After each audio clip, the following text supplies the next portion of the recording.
Hello అండి, welcome to గణిశ్రీ blogs అండి. Please subscribe for more videos అండి. ఈరోజు నేను పెసరపప్పు టమాటో కర్రీ చేస్తున్నాను. దానికి కావాల్సిన పదార్థాలు చూడండి. పెసరపప్పు హాఫ్ అన్ అవర్ ముందు నానబెట్టుకోవాలండి. పెసరపప్పు, ఉల్లిపాయ కొంచెం ఎక్కువ తీసుకోవాలండి. ఇది కర్రీ కదండి, పప్పులాగా చేయట్లేదు, కర్రీ చేస్తున్నాను. టమాటో, ఎల్లిపాయ, కరివేపాకు, పచ్చిమిర్చి, ఇంగువ, జీలకర్ర, ఆవాలు, పసుపు, ఆయిల్, ఉప్పు, ధనియాల పొడి, కారం. ఇవ్వండి ఇంగ్రీడియంట్స్. స్టార్ట్ చేద్దామండి. స్టవ్ ఆన్ చేసుకొని గిన్నె పెట్టుకోండి.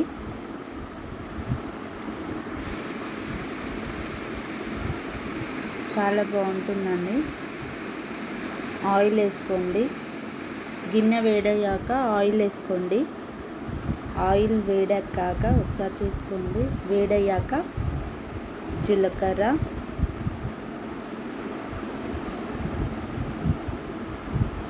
ముందు పోపులాగా వేసుకోవాలి.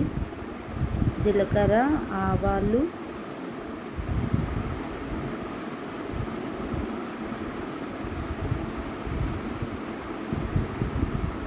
పచ్చిమిర్చి,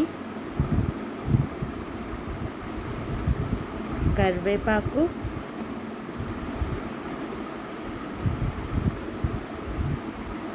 ఇది డిఫరెంట్గా బాగుంటుంది. రెగ్యులర్ పప్పులాగా కాకుండా కర్రీ మోడల్ అన్నమాట. ఎల్లిపాయ కచ్చాపిచ్చాగా దంచుకొని వేసుకోండి. ఇంగు వేసుకోండి. ఈజీగా అయిపోతుంది, సింపుల్గా ఉంటుంది. ఒకసారి కలుపుకోండి.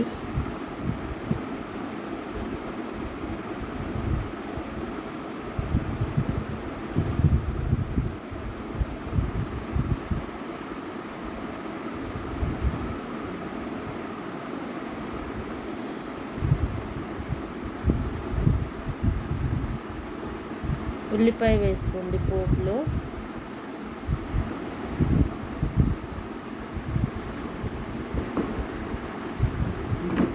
ఉల్లిపాయ కొంచెం బ్రౌన్ కలర్ వచ్చేదాకా వేగనివ్వాలి, కొంచెం ఉడికేదాకా.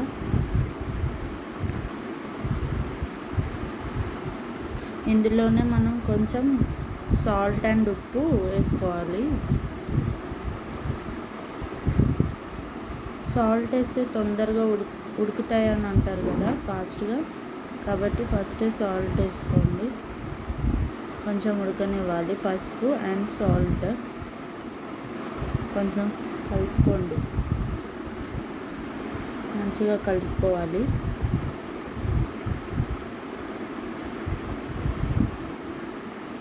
మూత పెట్టేసుకోండి. చూడండి, మంచిగా ఉడికిపోయాయి. మనకు కొంచెం కలర్ తెలుస్తుంది చూడండి. ఫ్రై అయిపోయాయి. ఇప్పుడు టమాటో వేసుకోండి. టమాటో కూడా కొంచెం వేగనివ్వాలి, అంటే ఉడకాలి. మెత్తగా అయ్యే వరకు ఉడికించుకోవాలండి. మూత పెట్టేసుకోండి. బాగా మెత్తగా ఉడికే వరకు ఉడకబెట్టుకోండి.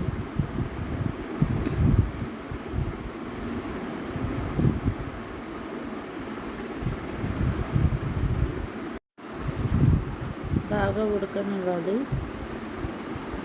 మనకు ఆల్మోస్ట్ ఉడికినాయండి. ఇందులో మనం పెసరపప్పు వేసుకోండి. మళ్ళీ పెసరపప్పు వేసుకున్నాక మళ్ళీ అది కూడా కొంచెం ఫ్రై అవ్వనివ్వాలి. పెసరపప్పు కూడా బాగా ఫ్రై అవ్వనివ్వాలి. సో మెత్తగా ఉడకనివ్వాలి మనం. అంటే ఇప్పుడే మొత్తం ఉడికిపోదు, ఒక హాఫ్ ఉడకాలి. పెసరపప్పు మనకు తొందరగానే ఉడుకుతుంది.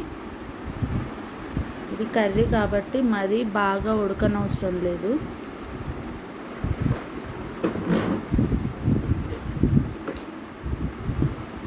బాగా మిక్స్ చేసుకోండి. మీడియం ఫ్లేమ్లో పెట్టుకోండి, లేకపోతే అడుగంటుతుంది.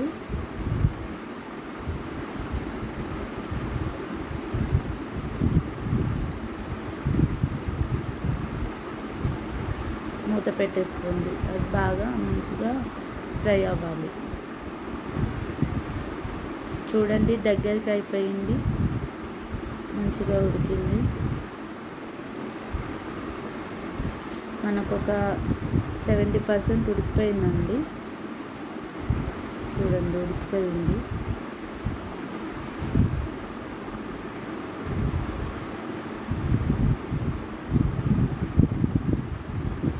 డిఫరెంట్గా ఇలా కూడా బాగుంటుంది. కారం వేసుకోండి.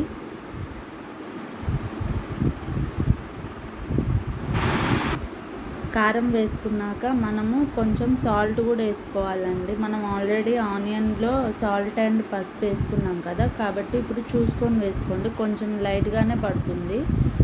బాగా మిక్స్ చేసుకోండి. బాగా ఫ్రై అవ్వనివ్వాలి. మంచిగా పడుతుంది అన్నమాట పప్పుకి. బాగా మిక్స్ చేసుకున్న తర్వాత ఒకసారి మూత పెట్టుకోండి. ఒక 2 minutes ఉడకనివ్వండి అంతే. చూడండి కొంచెం దగ్గరికి అయిపోయింది కదా మనకి. ఒకసారి కలుపుకొని వాటర్ వేసుకోండి. కొంచెం వాటర్ ఎక్కువనే వేసుకోండి, ఉడకాలి కదా పప్పు. ఆల్రెడీ మనకు 70% ఉడికిపోయింది, కానీ ఇంకొంచెం ఉడకనివ్వాలి.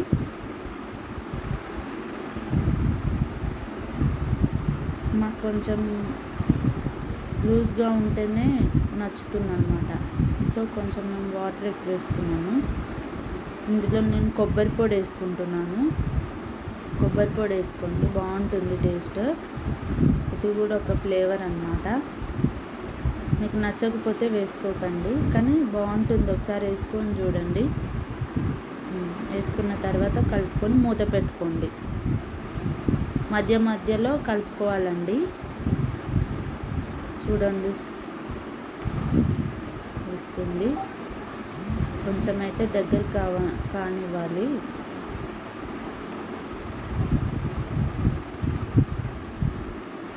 పప్పు అనేది కొంచెం ఉడకాలి. ఇంకా ఒక 10% ఉడికితే అయిపోతుంది. పక్కకి నేను బాయిల్డ్ ఎగ్స్ ఉడకబెట్టుకుంటున్నానండి. పప్పు ఆమ్లెట్ కాంబినేషన్ బాగుంటుంది.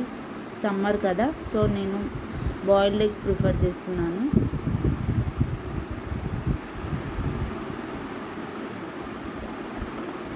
చూడండి మంచిగా ఉడికిపోయింది మనకు పప్పు కూడా.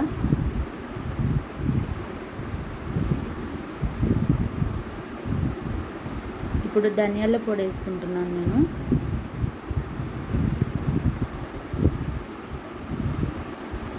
ధనియాల పొడి.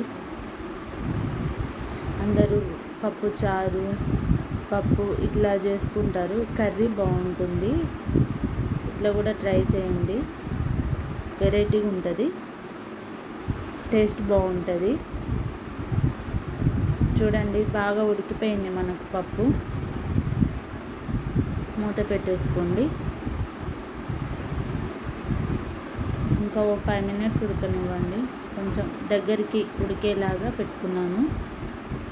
టేస్ట్ అయితే బాగుంటుంది. ప్లీజ్ ట్రై చేయండి, సబ్స్క్రైబ్ చేసుకోండి. థ్యాంక్